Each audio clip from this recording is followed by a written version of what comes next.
A clip from Dr. Sanjay Gupta's documentary, Weed, which airs on CNN this Sunday night. Sanjay spent a year investigating the fight over medical marijuana. More and more Americans are using it.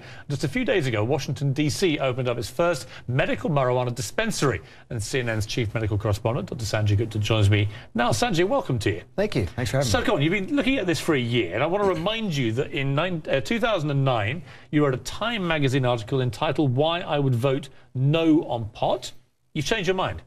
I have, and as part of my thinking recently, I've apologized for some of the earlier reporting because I think we've been terribly and systematically misled in this country for some time, and I did part of that misleading. If you look at all the papers that are written in the United States about marijuana, the vast majority of them are about the harm. That we fund studies on harm, we don't fund studies on benefit nearly as much. So it gives a distorted picture. But I didn't look far enough, I didn't look deep enough, I didn't look at labs in other countries that are doing some incredible research. I didn't listen to the chorus of patients who said, not only does marijuana work for me, it's the only thing that works for me. I took the DEA at their word when they said it's a Schedule I substance and has no medical applications. There was no scientific basis for them to say that. So when New York Mayor Bloomberg was quoted as saying medical marijuana is the greatest hoax of all time, what do you say to him? I'm surprised. I follow a lot of the mayor's comments quite closely. I listen to those comments as well. As part of those same comments, he was saying that the potency of marijuana has gone up. That is true. It has gone up probably over the last several years. But I urge him to look at the scientific papers. I was just looking at them again in preparation for your show. The science is there. This isn't anecdotal. This isn't in the realm of conjecture anymore. I mean, for a long time, we've just ignored these papers. But this was a drug, that was used for thousands of years. Now, in your documentary, you get into the effects of medical marijuana, which sometimes can be quite instant. It's quite dramatic. It really can. It works, and it can work very quickly. In fact, let me just show you. I always have two strains. Meet 19-year-old Chaz Moore. He uses many different strains of marijuana, many of them high in CBD, to treat his rare disorder of the diaphragm. My abs will lock up. That's why he's talking this way, almost speaking in hiccups, like he can't catch his breath. It's called myoclonus diaphragmatic flutter. This fluttering here, it's annoying, but it becomes painful pretty quickly, I imagine. Yeah, after 15, 20 minutes, this is where I can start to really feel it. He's about to show me how the marijuana works. He's been convulsing now for 7 minutes. How quickly do you expect this to work? Within the first 5 minutes.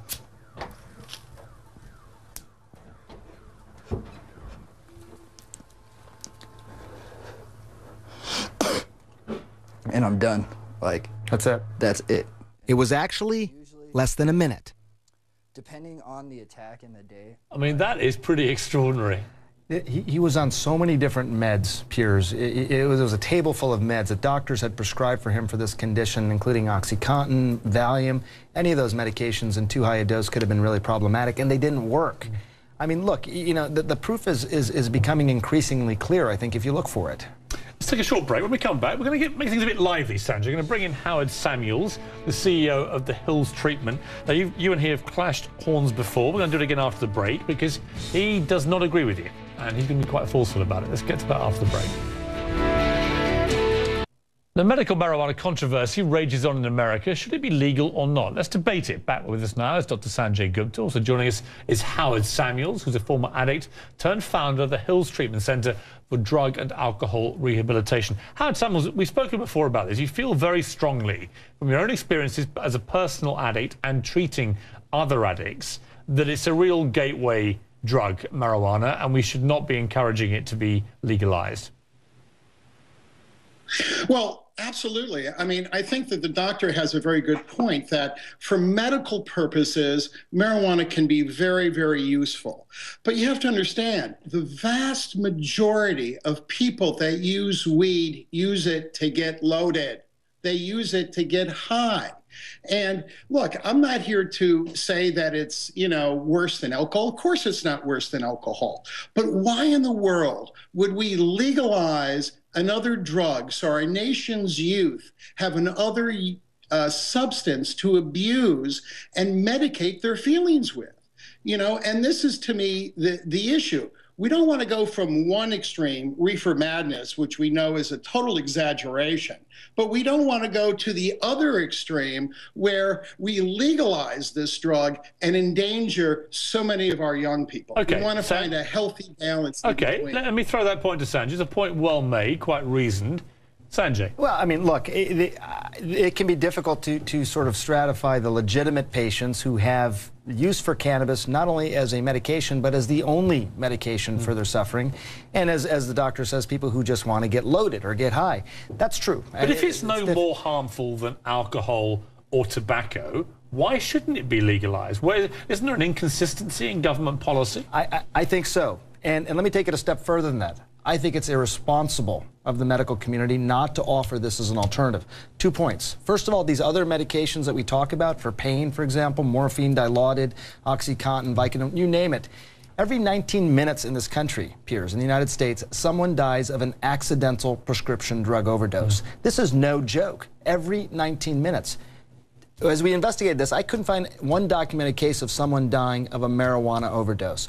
We also know that for some situations like neuropathic pain, which is that lancinating, terrible pain people can get in their limbs or extremities, sometimes marijuana is the only thing that can actually work. I've known someone with cancer who used it, and it had huge beneficial effects. I mean, my point to you, Howard Samuels, is this, is that I'm going to make a shocking revelation here. I've tried cannabis when I was a younger lad, and I've also had to have Vicodin when I broke some ribs falling off, embarrassingly, a Segway in Santa Monica. And I can tell you that it was the Vicodin, which I was prescribed by my doctor, which gave me a massively higher high than the cannabis ever did. I couldn't see the logic between making the Vicodin a legally prescribed drug and making cannabis this demonized drug. Explain to me the difference. Well, I have to agree with you. I mean, I have no disagreement with that. I mean, I don't have an issue with marijuana being used for certain pain things. I mean, of course it's safer than Vicodin. I mean, I've had patients die off Vicodin. I've never had anybody die off marijuana, but I have had people come to me, hundreds of people that I've had to treat that have addiction to marijuana, that have serious emotional side effects as a result of that. So I think the issue here is, you know, being able to decriminalize marijuana without question, but not making it legal. But let me ask you this then. Let me ask you this then. Okay, I think that it's safe. Okay, because it's not. Right. I think you're slightly softening your position though from when I last spoke to you, because unless I'm wrong, the logical extension of your argument is that we should be banning all sorts of prescription drugs, probably alcohol as well, and tobacco. They should all be banned as well as cannabis, because that's the logical way of looking at your argument. No, I never, and I'm sorry if you misunderstood me, that all these drugs do have a place. The problem is that we don't have a medical restrictions, that these drugs are all too open on the market for abuse. Okay? Marijuana needs to be a controlled substance, not legalized where we have commercials and we're sort of, you know, the corporations are talking about which drug to get loaded on. You know, marijuana this, marijuana that. Okay. That's what I'm talking about. Okay. Let me get to Sanjay. We have to come up with a different concept. Okay. Other than legalized or not. Let me go back to Sanjay. Let me ask you, Sanjay. I've made my stunning confession. I tried a bit of cannabis when I was younger. Have you tried it? I have tried it. What effect did it have on you compared to, say, drinking alcohol or whatever? Well, you know, the irony is in some ways, because I've worked on this documentary, it was a while ago that I tried this. I didn't particularly care for it, actually. It made me kind of anxious, and it wasn't a very pleasant feeling, I think. And I talked to a lot of people who've had similar sort of experiences. But from a medicinal standpoint, this idea that it can provide something that isn't already provided, I think the doctor, you know, he's sort of saying you're going to see ads for it, making it sound like it's some over-the-counter drug that everyone can buy.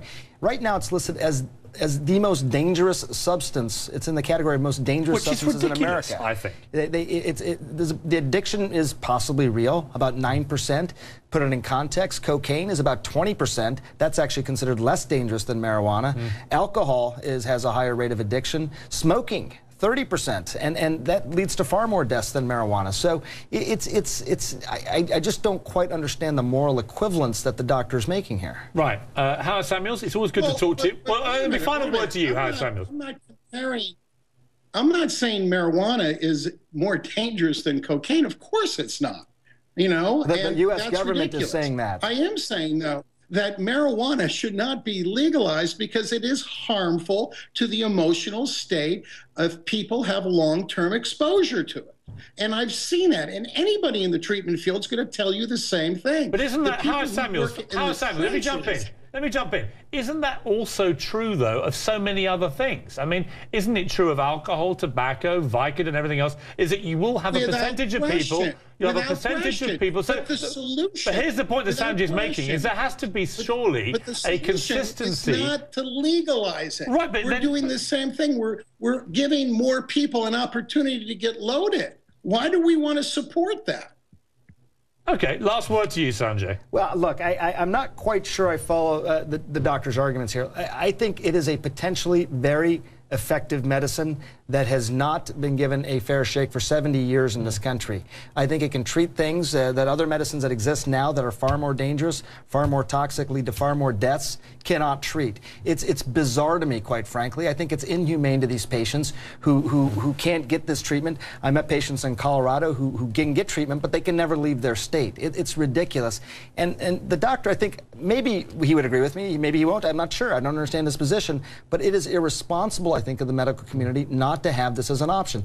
I have children. I don't want them getting loaded, as he says, on this stuff either. That's not the point. Right. The point is that we're trying to help take care of people, and we should not take marijuana off the table as an option here. Sanjay, got to leave it there. Good to talk to you. And I totally agree with you. But we shouldn't legalize it so our kids have an option to get loaded on a daily basis. You've made your point. You've made your point, sir, very loudly and clearly. It's a debate that will carry on raging because Americans are talking about this up and down the country, and more states are beginning to legalize it for medicinal reasons. Anyway, Sanjay's documentary, Weed, airs this Sunday at 8 p.m. on CNN.